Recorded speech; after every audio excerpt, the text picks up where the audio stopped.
Maman, allons vite chez HD Vélo. Bienvenue chez HT Vélo, le must du high-tech. Venez découvrir nos marques Conago, Scott, BMC, sans oublier nos vélos à assistance électrique. Nous vous proposons des produits adaptés à vos besoins ainsi que des techniques innovantes dans un espace de plus de 300 mètres carrés pour mieux vous conseiller. Soyez convaincus, nos performances sont reconnues. Des watts, vous en aurez. 229 impasse Les Palétuviers, Bois-Vert-Jarry, 97 122 Bémao. 0590 53 19 85. HD Vélo, c'est le savoir-faire et nous le faisons savoir.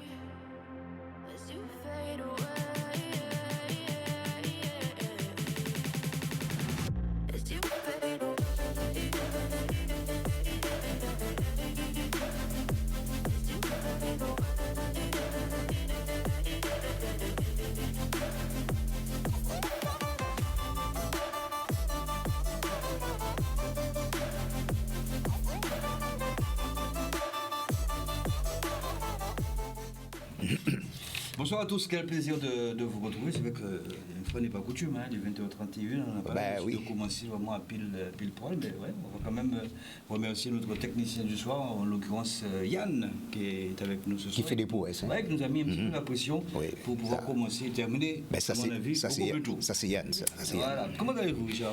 Ça va? Je vois très bien, Pascal. Bleu, ça fait bleu. Ben oui, bleu. Bon, peut-être la semaine prochaine, on va mettre du blanc, peut-être. Ouais, pourquoi pas, ce soit ça doit aller maintenant, oui, bien sûr. C'est magnifique. Nous sommes un lundi soir, et je crois qu'il y a la super lune ce soir. La super lune. Super lune. Oui, d'accord. Je crois que c'est ça. Je sais pas. Je vais donner la définition de la super lune tout à l'heure.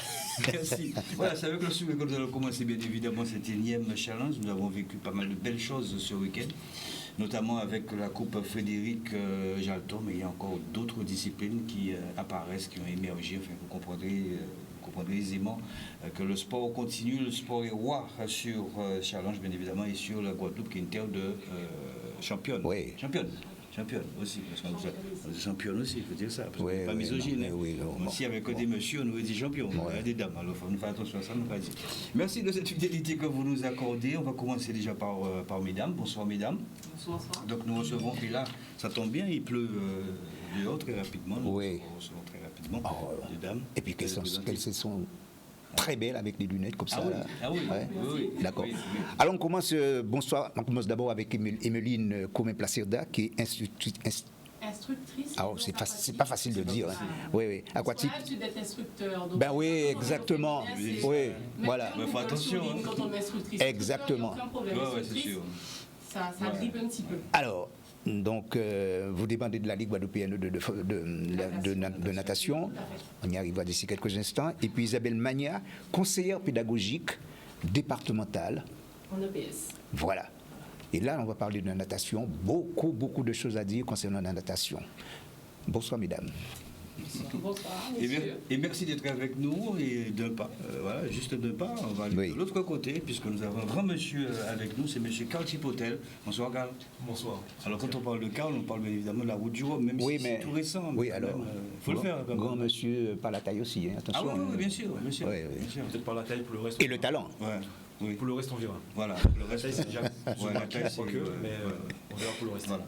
Donc, quand on parle de Carl Chipotel, on parle aussi de Tradito. Ça fait quand même 5 ans que Tradito, et puis surtout l'aventure nautique de Sainte-Anne organise donc ce Tradito, et puis nous verrons dans quelques instants, puisque le format aussi a changé. Mais avant, si vous le permettez, on va partir du côté du téléphone, retrouver Philibert Moïsa, adjoint au maire et élu délégué au sport donc, de la ville des Abîmes. Bonsoir Philibert. Bonsoir Pascal, bonsoir Yann, bonsoir aussi aux invités. Bonsoir Philibert. Alors Philibert Moïsa, on imagine que vous êtes un homme heureux, doublement heureux, puisque vous organisez ce Grand Prix Frédéric Jalton, et de surcroît des 3 belles formations qu'il y a du côté des Abîmes, et notamment le CSCA Propreté 2000 remporte cette belle édition 2023. Si on devait dresser un bilan, mis à part la chute de Thierry Albéry que nous aurons tout à l'heure en vidéo, ce serait lequel, Philibert Moïsa? Tout d'abord, c'est la ville des Abîmes, en partenariat avec l'Amicale des Anciens de Pierre-Valentin, qui a organisé cette épreuve en 3 jours en l'honneur de l'ancien maire des Abîmes, Feu Frédéric Jalton. Pascal, connais déjà, moi je pense qu'on a tout misé sur la sécurité et je crois que la sécurité était de mise sur cette épreuve. Je suis tout à fait satisfait par moi, l'équipe bien entendu de l'organisation. Nous sommes satisfaits. Une très belle course avec une belle organisation. Je ne me le fais pas dire, hein, c'est ce qu'on m'a dit. Je répète après ce qu'on m'a dit. En tout cas, la ville des Abîmes, l'amicale des anciens, et puis le service des sports de la ville des Abîmes, géré par M. Gaba, nous sommes tous assez satisfaits. Et puis, Pascal, 2 maillots sur 3 pour les Abîmes. Je crois qu'on ne pouvait pas avoir mieux. Et 3 étapes de gagner. Je crois qu'il n'y avait que 3 étapes de gagner. Je crois que c'est formidable pour les Abîmes. Nous misons énormément, nous accompagnons bien entendu le sport aux Abîmes. C'est le vœu du maire. Il me donne les moyens. Je profite encore pour le remercier pour cette confiance. Et nous avons les résultats. Puis il faut savoir que nous sommes aussi très proches de nos athlètes. Depuis que je suis au sport, je n'arrête pas de tourner dans toutes les disciplines. Là, on parle de cyclisme, mais dans toutes les disciplines. Je sais qu'il faut être proche des athlètes, des présidents de club, ou bien les accompagner. Et là, c'est vrai, on demande des résultats. Et je profite encore pour féliciter le président du CSCA, le président de la JCA, et pour leur dire tout simplement, nous n'allons pas nous arrêter. Le travail continue aujourd'hui, parce que nous voulons encore aller plus loin.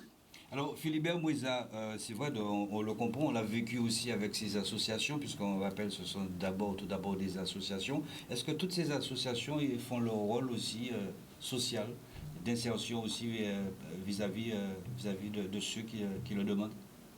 Bon, je ne dirais pas que toutes les associations le font, mais en grande partie, parce que nous veillons aussi à ça. Et puis un travail qui se fait énormément aussi dans les écoles, notamment avec l'amicale des anciens, en collaboration avec la ville, nous faisons un travail avec les écoles aussi. Et nous avons des jeunes aussi, tels que le fils de Claire, qui fait un travail formidable aussi dans les écoles. Et puis les équipes, telles que le CSCA, la JCA, travaillent beaucoup avec les jeunes. Et c'est l'orientation que nous voulons donner au sport aux Abîmes. C'est d'abord aller chercher les plus jeunes, les accompagner pour pouvoir avoir les champions de demain.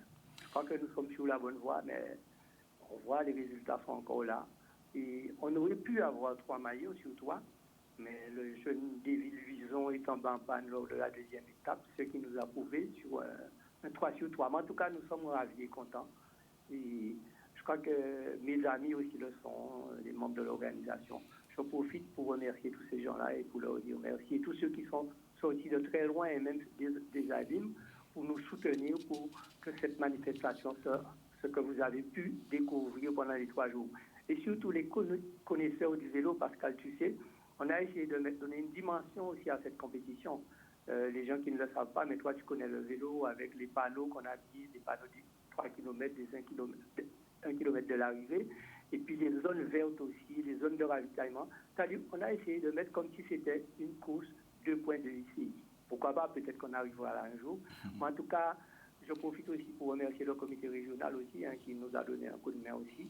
Et puis, j'ai été chercher aussi, on avait une équipe, c'est-à-dire associé Claire Valentin, Philibert Mouissa, Bernard Houblon, Jean-René Gossec, Géoda et le service des sports de la ville des Abîmes. On n'avait pas le droit à aller voir. Merci beaucoup Philibert Moueza, et puis on se dit à l'année prochaine alors pour cette prochaine édition, puisque là je crois que vous caressez le doux rêve de passer en 2-2, puisque quand vous parlez donc du Tour de la Guadeloupe, là vous étiez en 2-12, 7, mais ça a été quand même une belle manifestation. Merci beaucoup Philibert Moueza. Non, mais c'était tout simplement pour te rappeler qu'on a essayé de faire pour le mieux. Oui, bien sûr. En tout cas, merci aussi à toi Pascal, parce que je crois que tu as pu faire vivre aussi à l'ensemble de la Guadeloupe et bien à l'extérieur aussi cette compétition. Je profite pour te remercier et te dire que tu as fait un travail considérable, un énorme travail. Merci encore. Nous sommes fiers, nous, la ville des Abîmes, bien entendu, pour ce travail que tu as pu réaliser pour nous, pour Feu Frédéric Jalton. Merci beaucoup Philibert Moueza. D'ailleurs aussi c'est pour tous ces sportifs, tous ces athlètes aussi, que nous travaillons. Juste pour vous dire que président, juste après Challenge, eh bien, vous aurez la dernière étape donc, de cette coupe Frédéric Jalton. Merci infiniment.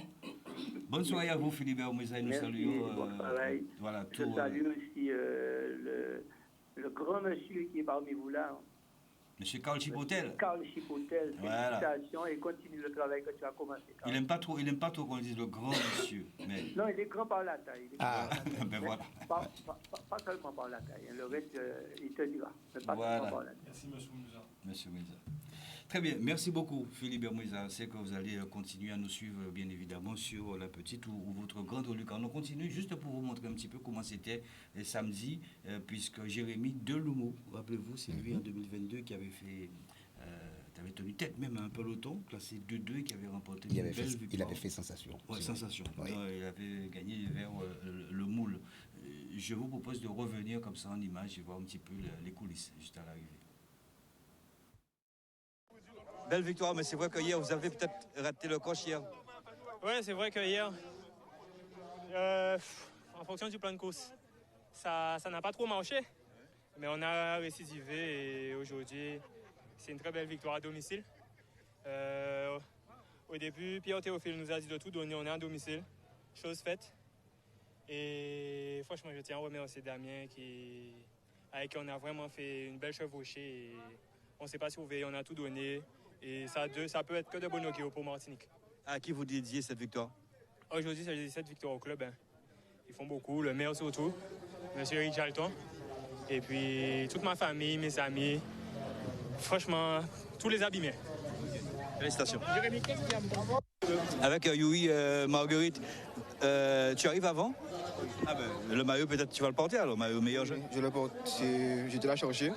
Hier, j'ai pas eu les jambes pour y accéder. Donc aujourd'hui, j'ai fait tout ce que je pouvais pour y accéder et chose faite. Donc c'est une bonne chose pour la suite. Alors Lusondev, on l'a vu, il protégeait aussi son leader et en même temps, il protégeait aussi son maillot. Tu as profité un peu de tout ça? Oui, j'ai profité de l'attaquer au maximum pour essayer de faire des cas. Et j'ai réussi, donc c'est une bonne chose. Alors tout à fait officieusement, c'est Yuri Marguerite qui semble-t-il, partira avec le maillot meilleur jeune. Oui, c'est ça. Tu dis bonjour à la famille Marguerite? Oui, c'est Marguerite ou Marguerite? Marguerite, mon sponsor, Bobo de Béton, qui m'aide pour mon matériel. Donc je tiens à le remercier fortement. Et voilà. Ok. Force. Merci. Avec Benjamin Lenny, très compliqué. Hein? On a compris que c'était une étape encore assez difficile. Hier aussi, ça a été, mais une belle troisième place. Ouais, bah je suis super content de faire 3 de l'étape. Après, c'est vrai que moi, au général, malheureusement, hier, j'ai pris 3 minutes, donc c'est un peu mort. Donc c'est pour ça que j'ai pas trop pris de relais, parce qu'en fait, je roule pour mon coéquipier Fenley, qui était derrière, donc je vais pas rouler pour... Oui, c'est bien. Et voilà, du coup, c'est pour ça que c'est pas que je veux pas rouler, c'est que je vais pas rouler face à des gars qui ont 3 minutes. Je les laisse se battre entre eux. Après le sprint, voilà, mais en fait, je savais même pas pour quelle place. Moi, quelle que soit la place, je sprint, quoi. Mais voilà, ouais, je suis super content. Alors, c'est vrai que moi, sur la moto, calcul tout à fait officieux, je pense que vous allez prendre la 5e place, parce que la place de Jules Lonclume. Oui, je pense, parce que hier, je crois, il m'a pris peut-être 5 ou 10 secondes. Après, moi, j'ai un autre souci, c'est que demain, je ne fais pas l'étape parce qu'on m'a repris mon vélo de chrono. Ah ouais? Donc, vous avez repris le vélo? Ouais, j'ai eu des petits soucis et on me l'a repris. Donc, malheureusement, c'est comme ça, je vais pas... C'est dommage, hein? Bah ouais, surtout qu'au chrono, je suis pas nul, donc j'aurais pas repris 3 minutes, mais j'aurais peut-être gardé ma place ou voilà, quoi. Mais ouais, on fait un appel ce soir? Non. Le chrono? Non, c'est bon, je suis pas... J'ai vu l'appel sur ta page. Oui, après, c'est pas du tout un appel. Je suis pas là pour faire un appel, hein, mais c'est que... Puis, il faut savoir aussi que je me concentre... Là, j'ai plus la tête sur le Tour de Martinique, qui démarre samedi prochain, donc... Avec un vélo de chrono?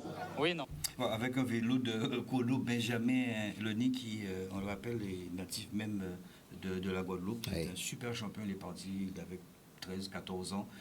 Parti faire du VTT parce que c'est vrai qu'il n'y avait pas d'adversité. Beaucoup de qualité chez eux. Beaucoup de qualité. Ah, oui. Il est parti, devenu champion de France de VTT. Et, voilà, vous savez comment est l'amour.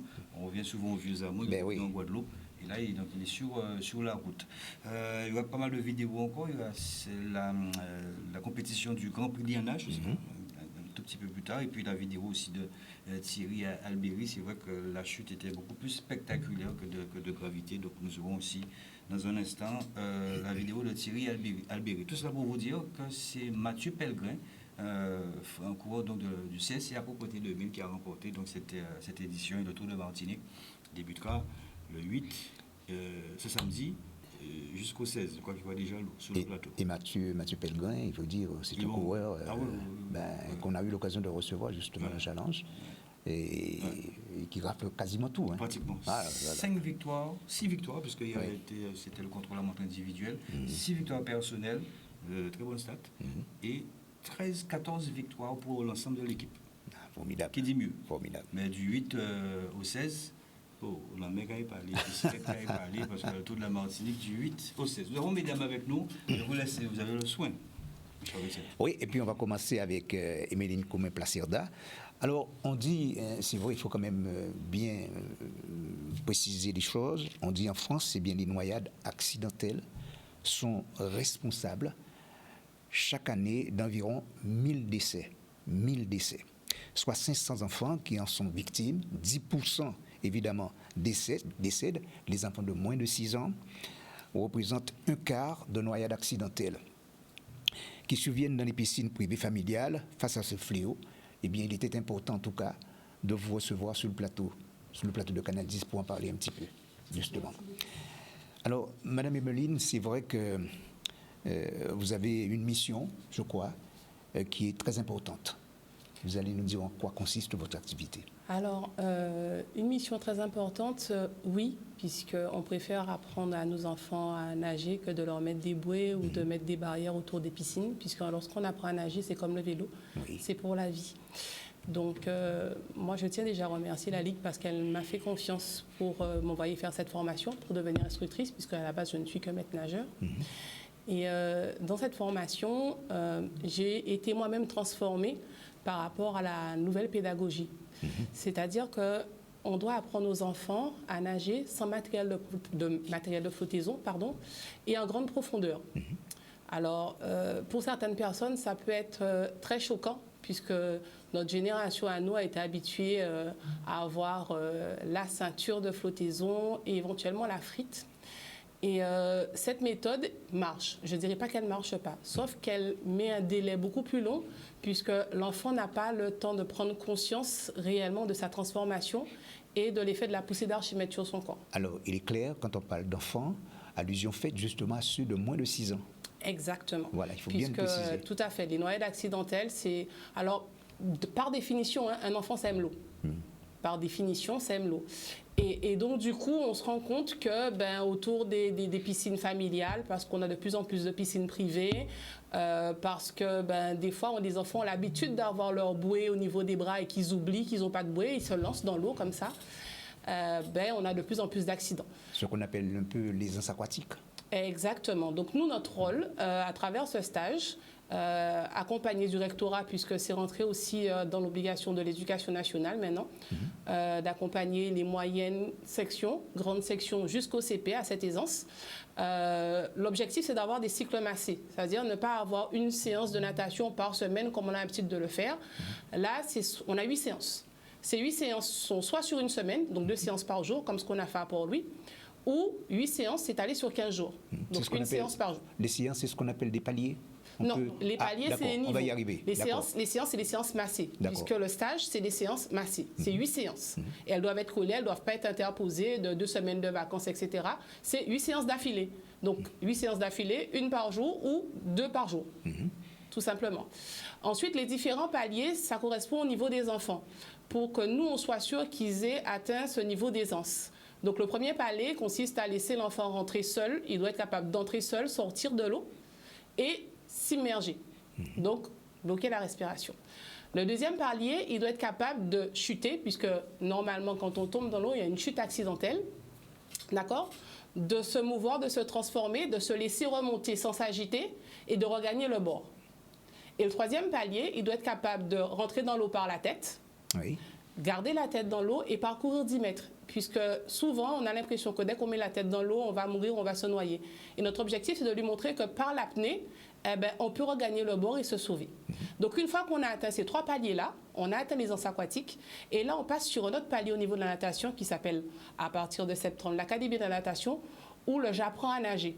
C'est-à-dire que l'enfant a compris que le corps flotte, il ne coule pas, il sait bloquer sa respiration, il sait se déplacer. Et à partir de là, on va commencer la technique de nage, tout simplement. Oui. Alors, franchement, l'idée vous est venue, en tout cas quand je dis vous, je fais allusion évidemment à la Ligue, hein, c'est par rapport au nombre de décès enregistrés jusqu'à présent? Tout à fait. C'est surtout par rapport au fait que nous, on est sur une île, entourée d'eau, avec beaucoup d'enfants qui arrivent au cycle 2, 6e, c'est ça? Cycle 3, 6e, où ils sont censés passer ce qu'on appelle le savoir nager ou l'attestation sécurité nager en sécurité. Le niveau 1, c'est en train de changer. Et en fait, on s'est rendu compte que plus de 85-90% des enfants arrivant en 6e sans savoir nager. Sans savoir nager. Sans savoir nager. D'accord. Donc du coup, le ministère a lancé ce dispositif, lutte contre les noyades. Et on est en plein dedans. Voilà. Alors, est-ce qu'il y a, disons, une pédagogie particulière pour ceux qui sont frappés d'handicap? Parce que ça existe aussi. Exactement. C'est-à-dire que pour eux, on n'est pas limité à 8 séances. D'accord. On n'est pas limité aux 6 ans non plus. On peut aller jusqu'à 18 ans avec eux. On les accompagne. Et si je ne me trompe pas, on n'est pas limité du tout en séance. On peut aller à 12, 14, puisqu'en fait, l'objectif, c'est que la personne doit prendre plaisir et qu'elle doit être accompagnée avec son cheminement personnel. Tout simplement. Donc, on est censé s'adapter. On apporte des solutions, on suscite, mais on suit l'évolution de la personne. On suit l'évolution de la personne. Oui, tout à fait, obligatoire. Alors, Isabelle Magnard, je me tourne vers vous. Votre mission, c'est par deux constats très importants qui vous amènent à réaliser, je dirais, une certaine analyse par rapport à la situation. Alors, vous avez formulé quelques préconisations, je suppose. En fait, le dispositif existe depuis 2019. Oui. On n'a pas pu le mettre en place à cause du Covid et de tout ce qui concernait les protocoles sanitaires. Donc, depuis 2022, le rectorat, puisque c'est une priorité nationale, le savoir nager, s'organise par l'intermédiaire de la mission EPS à former les enseignants de maternelle pour qu'ils puissent mettre en place les anses aquatiques. Parce qu'en fait, c'est un dispositif très intéressant, mais il y a de nombreux freins, malheureusement. Parce qu'il faut que les collectivités jouent le jeu, puisqu'il y a les bus, les transports scolaires, pour pouvoir les acheminer sur les lieux de pratique, que ce soit en mer ou en piscine. Donc ça a un coût. Financé par qui, tout ça? Financé par les collectivités, par les collectivités, d'accord. Donc quand elles ne peuvent pas, ça bloque la mise en place de ce dispositif. Il faut savoir que la natation est une activité à taux d'encadrement renforcé. Donc il faut un nombre d'adultes agréés. Donc souvent on fait appel aux parents pour qu'ils soient suffisamment présents et assez nombreux pour pouvoir encadrer les enfants. Certaines fois, on a du mal à trouver des parents volontaires. Donc il y a aussi ce problème culturel de l'appréhension du milieu aquatique qui est un frein, et il faut vraiment déconstruire certaines choses, changer les mentalités pour que les gens puissent venir, les parents ou même les bénévoles ou des gens qui sont à la retraite qui peuvent venir encadrer. Donc il y a un agrément qui est fait chaque année, un agrément qui est valable une année scolaire. On demande juste d'avoir un extrait de casier judiciaire vierge, ce qui est normal, et puis d'être à l'aise dans l'eau. On ne demande pas d'être champion de natation, mais au moins qu'on soit à l'aise dans l'eau, qu'on maîtrise l'élément. D'accord. Alors est-ce qu'on a établi déjà, disons, un bilan par rapport à ce qui s'est passé, notamment en 2023 par exemple? Parce que c'est vrai que l'on parle assez souvent de tout ce qui se passe en mer ou en piscine précisément, piscine familiale, je l'ai dit en préambule. Alors, est-ce que vous avez établi un bilan déjà? Alors, le bilan, le but, c'était de toucher 80 000 élèves depuis 2019. Il y avait des objectifs, mais comme je vous ai dit, le Covid étant passé par là, ça a diminué le nombre d'enfants atteints par ce dispositif. Donc là, on essaie de déployer ce dispositif sur toute l'académie. Là, d'ici la semaine prochaine, parce qu'il y a des cycles qui sont encore en cours, nous aurons les remontées à faire pour Madame la rectrice au niveau des statistiques et de nombre d'élèves qui ont passé les différents paliers pour les anses aquatiques. Donc là, je ne peux pas vous donner les chiffres parce qu'il y a encore des élèves qui sont sur le dispositif, mais normalement, d'ici septembre, nous aurons un bilan avec toutes les statistiques et toutes les remontées. Bon, alors, d'accord, il y a la formation, il y a la formation de base, ça c'est pour les enfants de moins de 6 ans, mais est-ce que vous ne pensez pas qu'il serait peut-être aussi important que les professeurs, finalement, puissent bénéficier de cette formation? Mais c'est ce qui a été fait la semaine dernière. Ah, donc, voilà. Nous avons visé des enseignantes du premier degré. Y compris les ménageurs. Voilà. En fait, les ménageurs avaient déjà fait la formation auparavant. Ils sont venus avec nous. On les remercie d'ailleurs parce qu'ils ont permis de faire la surveillance pendant ce stage. Donc, il y a 11 enseignants enseignantes, parce qu'on espérait avoir des hommes, j'espère que la prochaine session, on aura des hommes, qui étaient présentes, qui venaient de diverses circonscriptions et qui ont fait la formation. Et le but pour nous, c'est qu'à la prochaine session, on puisse toucher d'autres enseignantes et en fait de diffuser la formation à travers l'académie pour que tout le monde soit au fait de ce qu'on attend du dispositif aisance aquatique. Est-ce que c'est le ministère des Sports qui est pas le responsable, je veux dire, voilà, alors, nous avons exactement. la NS qui donne des fonds, l'Agence nationale du sport, parce qu'il y a des fonds qui sont dédiés à ce dispositif. Et donc, Estelle Boisdon, qui est mon homologue au niveau de la DRAGES, on fait justement ce travail avec les collectivités, avec les piscines, les structures identifiées pour pouvoir financer cette partie. Donc, cette partie finance la location du bassin, les maîtres nageurs et éventuellement l'achat de petits matériels. Et donc, l'autre partie, on demande aux collectivités de prendre leurs responsabilités pour que les bus puissent acheminer les élèves sur les différents lieux de pratique. Oui. Donc, il y a quand même une somme assez conséquente pour ce dispositif et donc c'est important que tout le monde soit formé pour que nous puissions en profiter. D'accord, les enfants, ce sont des jeunes, hein, on est bien d'accord, mais est-ce que les parents sont très réceptifs? Alors, certains parents, oui, mais je vous avoue que c'est un combat. Oh là là. C'est un combat. Il y en a qui arrivent à faire en sorte que l'enfant soit absent durant ce stage parce qu'ils ont peur de la noyade et on leur dit, mais justement, en faisant ce stage, ça lui permet d'avoir plus de chances de ne pas mourir noyé. Et en fait, il y a un gros travail psychologique à faire. Et je pense qu'il faudrait peut-être même qu'on fasse une journée porte ouverte, qu'on explique, ou qu'on invite les parents à passer cette formation, parce qu'il y a des parents qui sont disponibles. Oui. Pourquoi pas les former à l'aisance aquatique, et peut-être que là, le déclic va se faire. Parce que je vous avoue que même, je suis prof de PS, même au collège, il faut se battre avec des parents pour que les enfants n'esquivent pas les cours de natation. Parce qu'aujourd'hui, il a une otite, demain, il a un rhume, après-demain, il a oublié son maillot, le surlendemain, il a oublié. Et au bout du compte, le gamin ne vient jamais. D'accord. Et c'est un gros souci culturel chez nous. D'accord. Et votre combat est quasiment le même aussi, Madame Comé-Placeda. Notre combat est le même, mais en plus, au niveau des plans d'eau, on a des soucis. Là, la Ligue, elle a déployé ce qu'on appelle des bassins mobiles, justement pour permettre l'accès à la natation aux petits Guadeloupéens, parce que ce n'est pas partout qu'on peut pratiquer la natation. Donc, normalement, pour septembre, le responsable de développement, M. Hugues Beaufond, va mettre en place un bassin sur Sainte-Rose et sur Anse-Bertrand pour permettre aux enfants de ces communes d'avoir l'accès à la natation, puisque c'est obligatoire.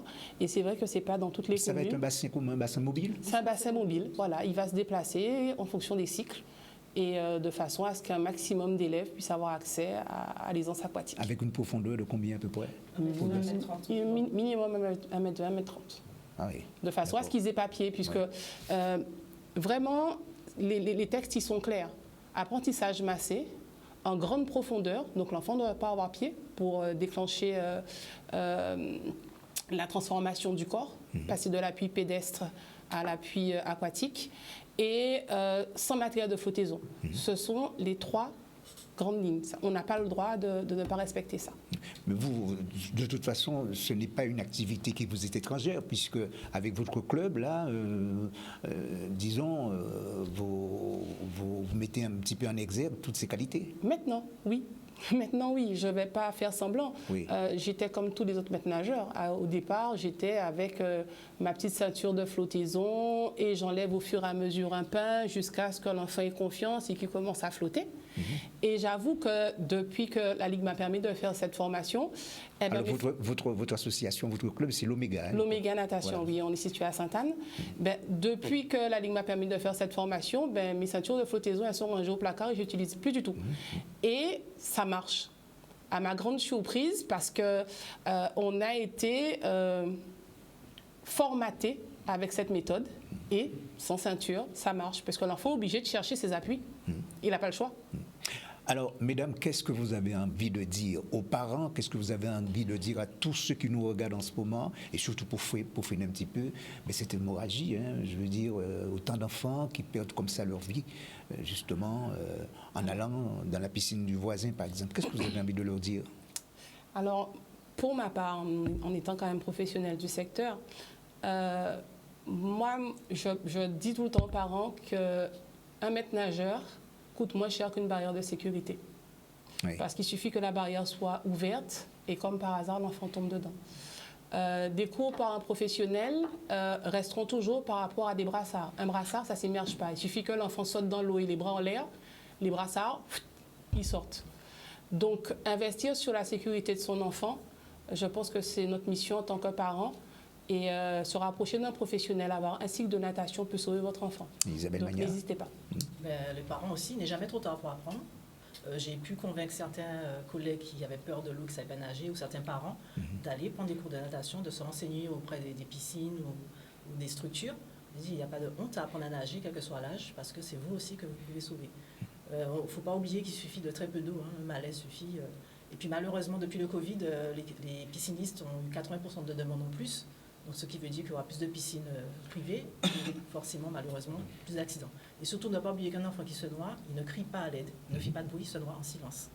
Donc, les gens doivent être vraiment vigilants et puis transformer cette culture de la mer quand on va à Pâques, ne pas rester dans le sable, aller vraiment dans l'eau et libérer aussi cette peur parce qu'effectivement, des fois, l'enfant naturellement veut y aller puisqu'il est resté 9 mois dans le ventre de sa mère.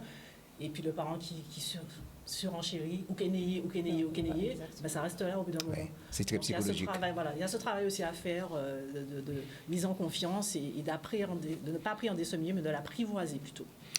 Oui, Pascal, c'est un sacré fléau. Oui, sacré. Et puis justement, il y a Carl Chipotel qui a écouté religieusement. Certainement qu'il a quelque chose à dire par rapport à cette situation, Carl. Merci de me faire intervenir. Je voulais évidemment le faire parce qu'entre les sujets aquatiques et les sujets nautiques, évidemment qu'il y a une passerelle évidente. Ça ne vient pas du fait seulement que je connaissais déjà Emeline et qu'on a travaillé ensemble. Il y a évidemment un enjeu qui est lié à la mentalité que l'on doit faire baisser, qui est lié aux noyades, qu'on doit absolument faire baisser cette mentalité-là. Mais il y a aussi des enjeux encore plus lointains de modification par rapport à un milieu maritime. Changer nos mentalités, changer la mentalité de tout un peuple vis-à-vis d'un élément aquatique qui est naturel, qui est tout autour de nous, on l'a suffisamment dit, et dorénavant prendre le taureau par les cornes. Et je salue d'ailleurs ces initiatives qui sont prises pour faire véritablement changer les choses, pour faire en sorte que cette culture maritime sur laquelle on escompte appuyer un développement sociétal, un développement économique et que sais-je encore, mais il commence par ce préalable, modifier notre rapport à l'eau, à la mer, en développant des savoirs élémentaires, tels qu'ils ont été dictés évidemment par l'éducation nationale, mais il ne faut pas forcément attendre l'État pour avoir du bon sens. Le bon sens, c'est que l'élément liquide qui nous entoure doit faire l'apprentissage au plus tôt. Et d'ailleurs, juste pour terminer, une petite anecdote sur les méthodes pédagogiques qui sont actuellement utilisées. Ça me fait doucement sourire parce que, évidemment, avec sans doute moins, quoique mon père était nageur, et il y a pas très longtemps d'ailleurs, nous célébrions Colbert Galas, champion cette année. Moi, j'ai appris à nager comme ça, pas avec des éléments de flottaison. On nous envoyait, c'était presque un jeu, on nous envoyait, là évidemment, on projetait là où on avait papier, il fallait bien revenir. Nous, on en rigolait parce qu'il y avait à revenir vers le parent, mais c'est un peu comme ça. Alors, sans doute que c'est un peu plus élaboré aujourd'hui, c'est sans doute mieux fait, mais c'était pas totalement idiot, quoi. Donc, oui, on a à travailler, et c'est pas un sujet accessoire, c'est un sujet fondamental dans l'éducation aujourd'hui qui doit être être à la portée de tous. Alors on peut synthétiser en disant que savoir nager aujourd'hui est une compétence pratiquement fondamentale. Oui. Avec justement Carl Chipotel, plus de 30 équipages l'année dernière, en 2022, je crois qu'il y avait que 5 jours de compétition, c'est ça? Oui, c'était sur le Traditour.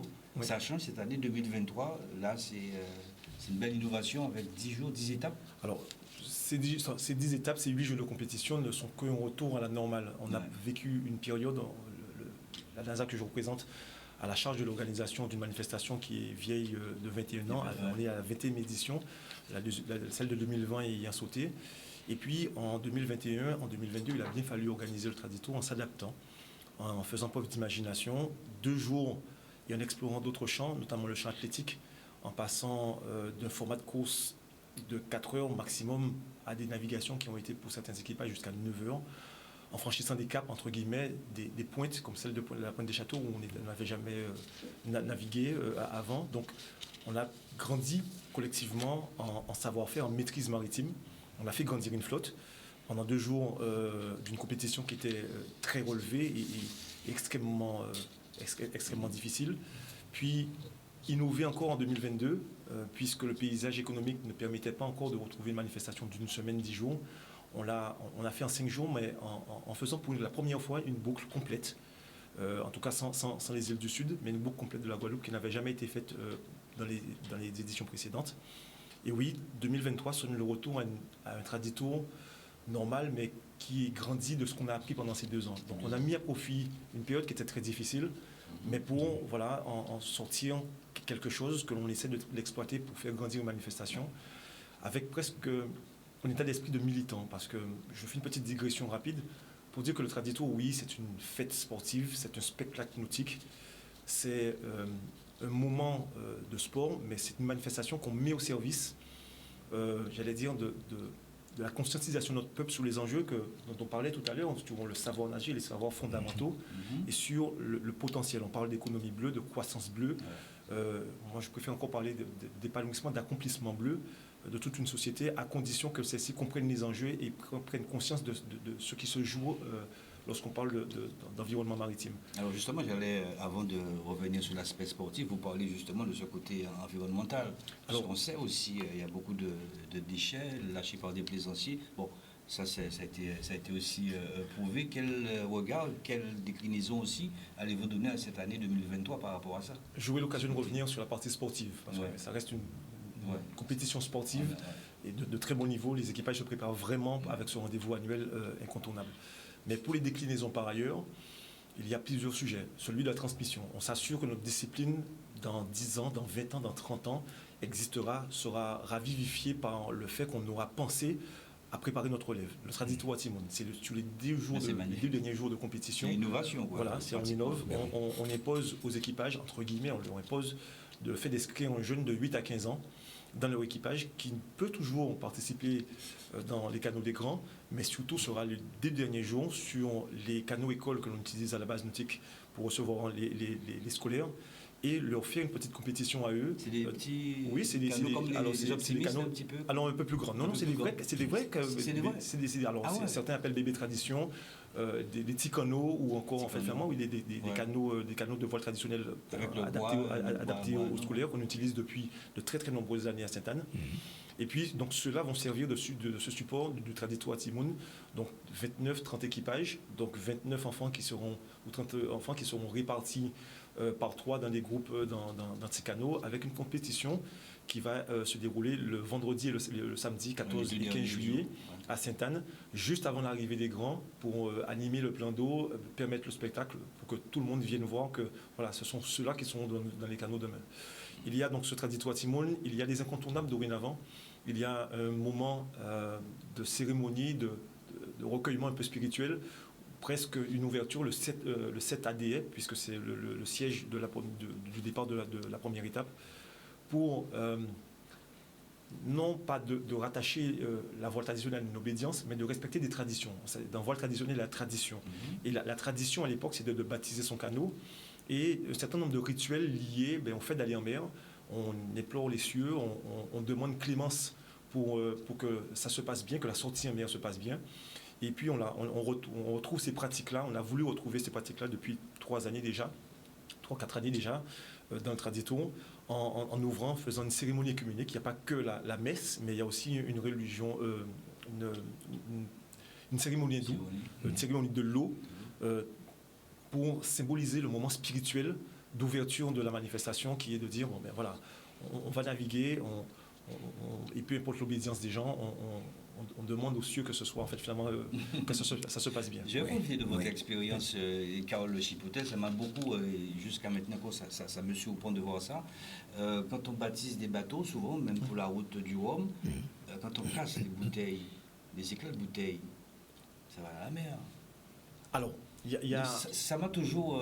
voilà, donc je vais profiter un petit peu parce que... Oui, c'est l'une des déclinaisons très importantes avec des partenaires. Ouais. On a des partenaires institutionnels, évidemment les grandes collectivités, la région Guadeloupe qui nous accompagne dans cette affaire-là. On profite pour la remercier, le département, le conseil départemental, et toutes les collectivités, les EPCI, les communes qui nous accueillent, mais aussi un certain nombre de partenaires privés, je ne peux pas tous les citer évidemment, mais il y en a 2 sur lesquels je mets l'accent dans le cadre d'une action où l'on cherche à faire en sorte que cette manifestation soit beaucoup plus vertueuse. ils fassent prendre conscience des enjeux, notamment des enjeux environnementaux. C'est le Parc national et l'Agence de la biodiversité. Et de quoi il est question? De faire en sorte que le poids, l'impact environnemental de la manifestation soit moindre. Je prends un exemple, c'est celui des camel bags. Les camel bags, ce sont des petits sacs où on met de l'eau qui nous permettra d'interdire d'embarquer des bouteilles plastiques qui peuvent toujours se perdre en mer, notamment lorsqu'on chavire, et de faire en sorte que ces bouteilles-là soient tout de suite collectées une fois que le partenaire eau qui nous accompagne dans cette affaire-là, nous fournit l'eau. Il faut avoir de gros camel bags quand même, parce que oui, non, mais il suffit pour récupérer l'eau nécessaire sur une durée de course qui redevient conventionnelle, limitée.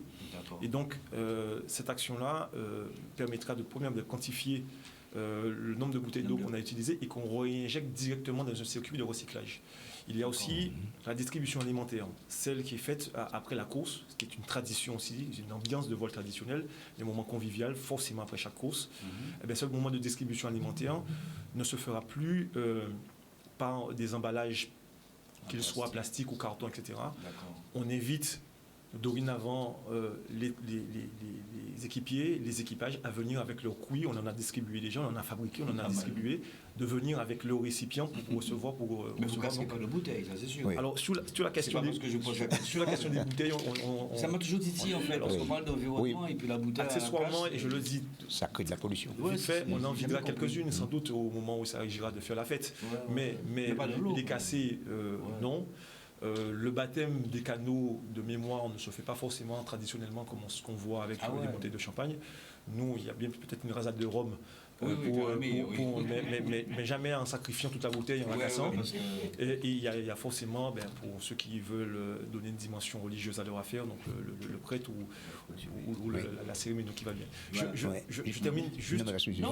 Allez-y. Juste une question, Kachi Potel. La participation des enfants, vous le disiez tout à l'heure, mais c'est à partir de quel âge déjà? De 8 ans. De 8 ans, d'accord. De 8 à 15 ans. D'accord.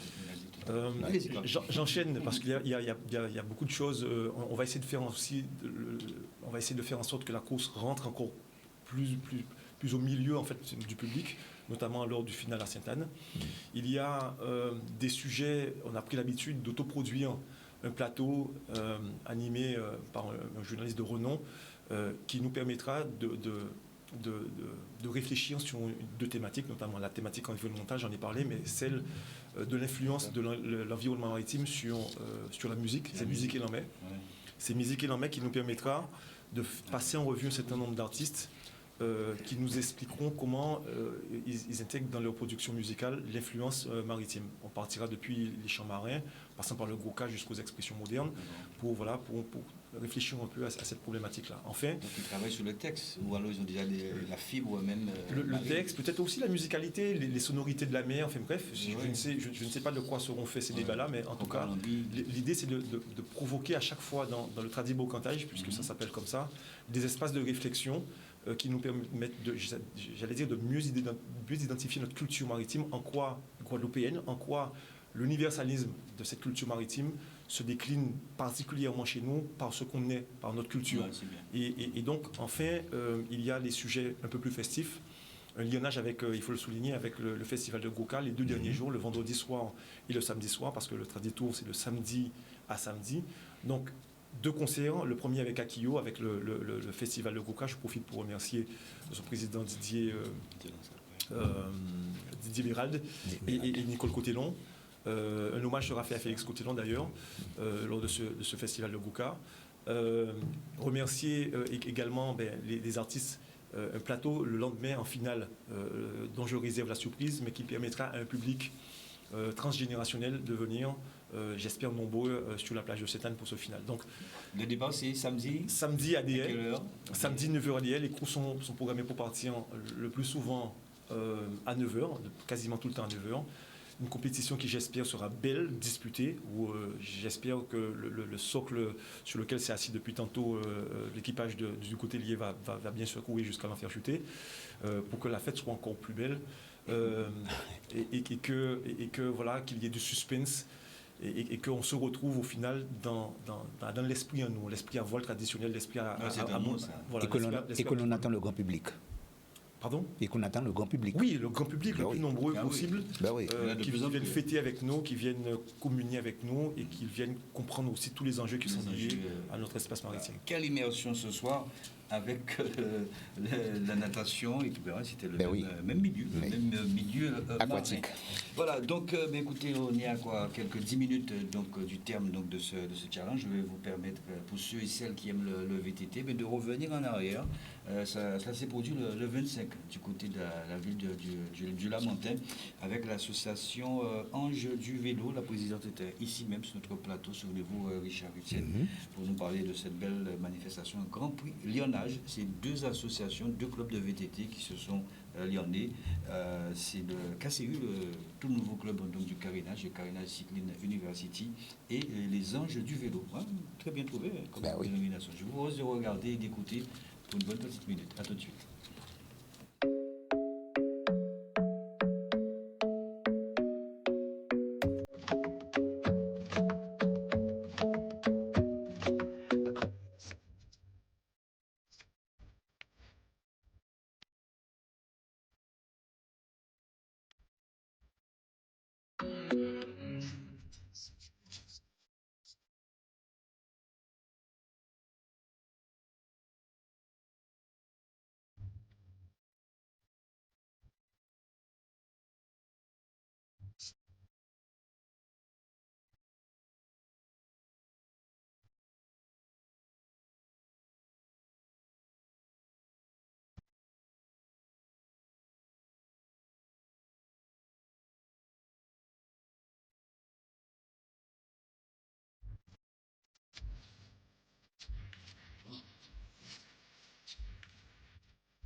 Ah oui, magnifique. Magnifique, c'était ce dimanche 25 pour l'Ange du Vélo associé avec le KCU.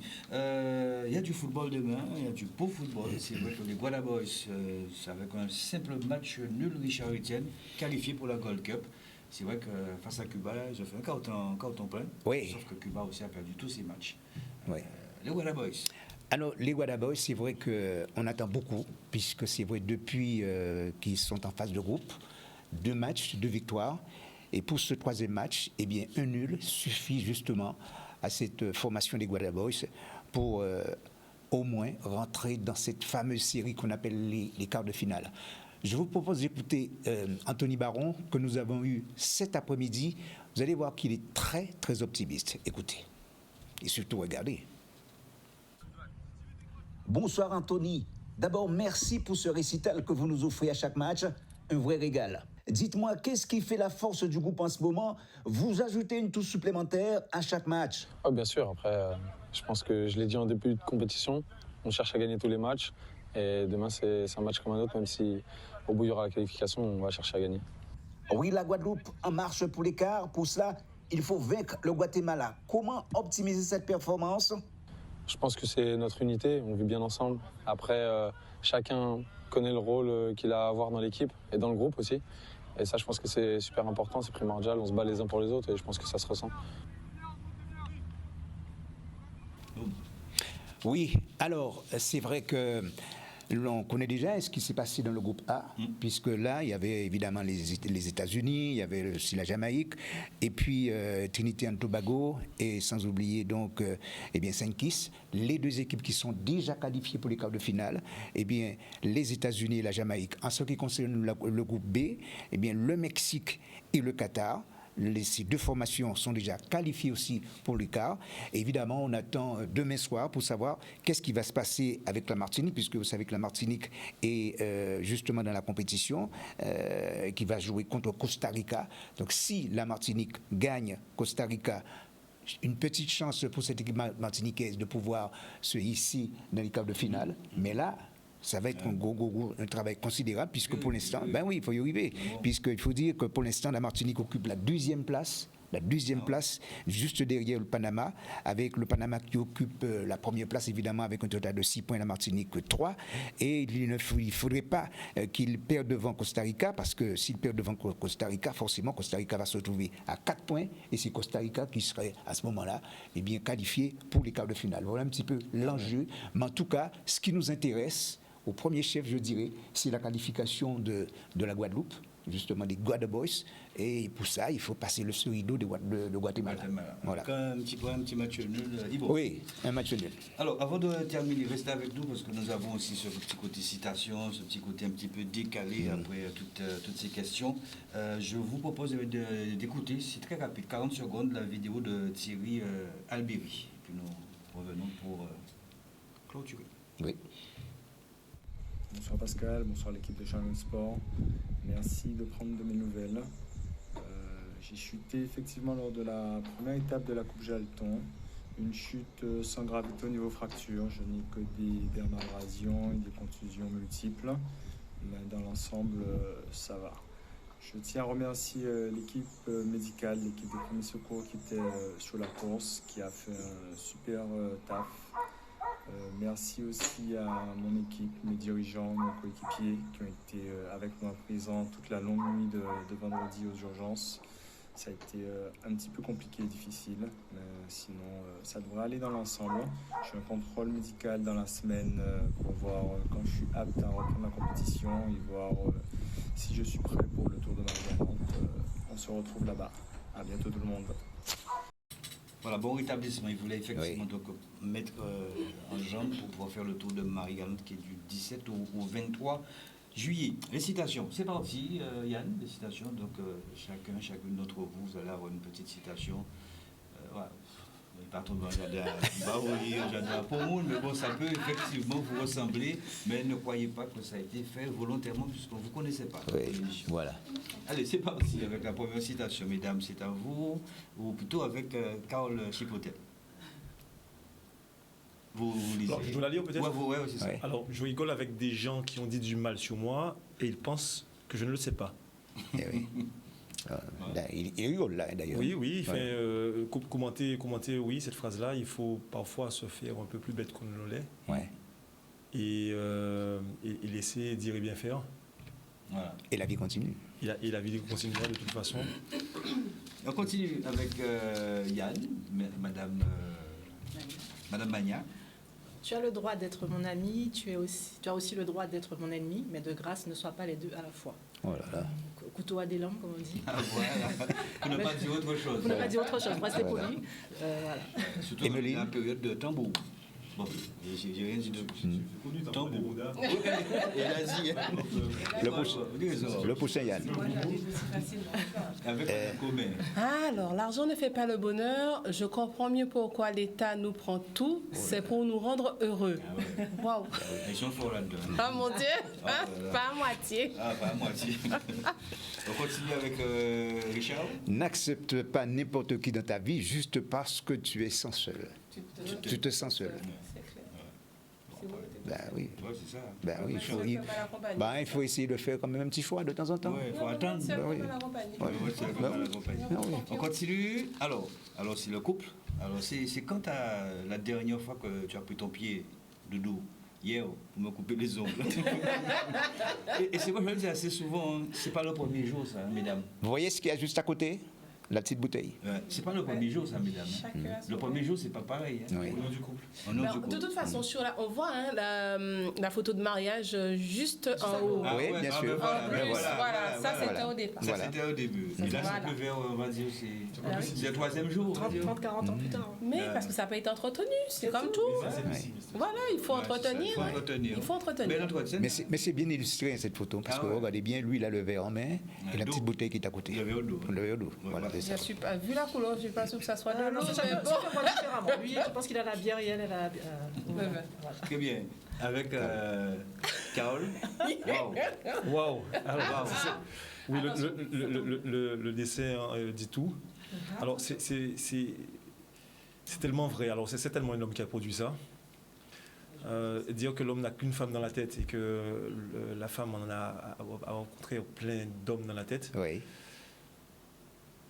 Oh, Joker. Nous d'accord. Joker. Je ne vais pas me risquer à ça. Un petit mot dessus. C'est valable dans les deux sens. Oui, d'accord. J'ai pas de problème, monsieur. N'empêche justement qu'on montre énormément de têtes d'hommes. Ça veut tout dire. Oui, c'est ça le problème. C'est la dernière station. C'est à qui? C'est à Madame Mania. À moi. L'homme doit dormir à gauche ou à droite de sa femme. Je suis un nouveau marié. C'est un nouveau. Là, il faut vraiment qu'il prenne le mariage pour les nuls, hein, lui. Madame Coubin. Ah oui. Oui, BP, je peux voir l'inondation, mais ma question est, est-ce que tu viens toujours? Alain, il est désespéré, il veut vraiment voir... Oui, voilà. C'est le désespoir qui lui a fait parler, là. Il restait accroché à sa ligne téléphonique. Voilà. Tournez la tête. J'ai donné le prénom de la maîtresse de mon mari à la poupée de ma fille. Chaque fois que ma fille appelle sa poupée, il sursaute. C'est juste le dire. Vaut mieux pas travailler. C'est clair. C'est derrière le sens. La vengeance, c'est un plat qui se mange froid et visiblement, elle le déguste. Elle déguste. Dernière citation, je pense que c'était la dernière. Ben, voilà, mot du jour. Ben, il y a 3 mots simples que beaucoup, quelquefois, ignorent, mais c'est la bonté, le respect et l'humilité. Voilà. Donc, on va donc se quitter ici, 21h27. Merci à Yann pour la réalisation technique. Merci à vous, mesdames. Alors, nous, on voulait juste remercier. Oui. Alors, moi, je voulais dire vraiment merci aux maîtres nageurs de la commune de Port-Louis, parce qu'ils nous ont assistés en tant que surveillante de baignade pendant la formation, la commune de Port-Louis aussi. Et la conseillère pédagogique du Nord Grande Terre, Madame Magali Fonciette. Je tenais à remercier tous les inspecteurs qui ont permis qu'on fasse cette formation, et en particulier Madame Létain, qui est inspectrice de la circonscription du Nord Grande Terre, et qui a autorisé que la classe de matériel de campèche fasse cette formation. Et puis surtout saluer Madame Zeb qui a permis, qui est inspectrice responsable de la mission EPS, qui a permis que cette formation se fasse. On a beaucoup parlé, mais on n'a pas pensé à remercier les parents de l'école de campèche, parce que 22 inscrits, 22 présents. Donc vraiment, merci les parents. Il fallait le dire. Merci. Merci aux collègues aussi. Merci. Voilà. Si on vous écoute, on va jusqu'au bout de la nuit. Hein. Voilà. Avec vous, c'est vrai. Que des choses intéressantes. Ah, oui. Carole Chipotel, rendez-vous, on l'a dit, c'est dès samedi, ADE, le 8. Alors, moi, je ne suis pas en reste. Je vais également remercier, je ne vais pas risquer de nommer, de citer des gens, tous les partenaires, évidemment, et tous ceux qui participent à l'organisation d'une grosse affaire tout de même. Même si je soupçonne, Pascal, que tu seras plutôt à suivre le tour de cycliste de Martinique plutôt que de venir nous regarder. Mais il y a une belle équipe ici quand même. Mais au moins, c'est ce que j'allais dire. Regarde les retransmissions de tes amis qui seront inévitablement sur le Traditon. Voilà, c'est ça. Ça a toujours été comme ça. Voilà. Et pour le tour de la Guadeloupe, je crois que ça chevauche aussi avec le tour des Yoles. C'est un peu ça. Un peu. C'est pas du tout la même embarcation. Richard, on va retrouver vendredi avec Séverine. Voilà. J'ai dit Séverine Richard. Bon. Ça peut le faire aussi. Oui. Merci à vous tous et toutes pour cette attention que vous nous portez. Attention à ce délicieux poison. On va pas se laisser comme ça, puisque la mer aussi c'est à nous. On a vu avec Madame Comé, avec Madame Mania, c'est un sel Zakatélément. Pour ne pas dire lionnage. Un lionnage, oui, avec, voilà. Regardez ce qui va suivre. Et juste après, vous avez la 3e étape donc, de la coupe Frédéric Jalton. Bonne soirée à vous. Attention à ce délicieux poison qu'est le sucre. Bonsoir à tous. Traditour 2023, le spectacle est de retour. Du 8 au 15 juillet, venez assister au Tour de la Guadeloupe de voile traditionnel en 10 étapes.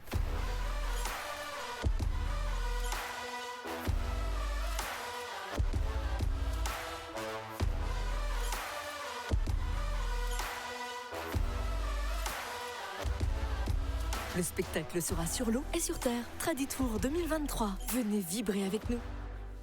Maman, allons vite chez HT Vélo. Bienvenue chez HT Vélo, le must du high-tech. Venez découvrir nos marques Conago, Scott, BMC, sans oublier nos vélos à assistance électrique. Nous vous proposons des produits adaptés à vos besoins ainsi que des techniques innovantes dans un espace de plus de 300 mètres carrés pour mieux vous conseiller.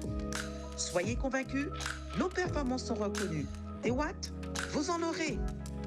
229 impasse Les Palétuviers, Bois-Vert-Jarry, 97 122 Bémao, 0590 53 19 85. HT Vélo, c'est le savoir-faire et nous le faisons savoir.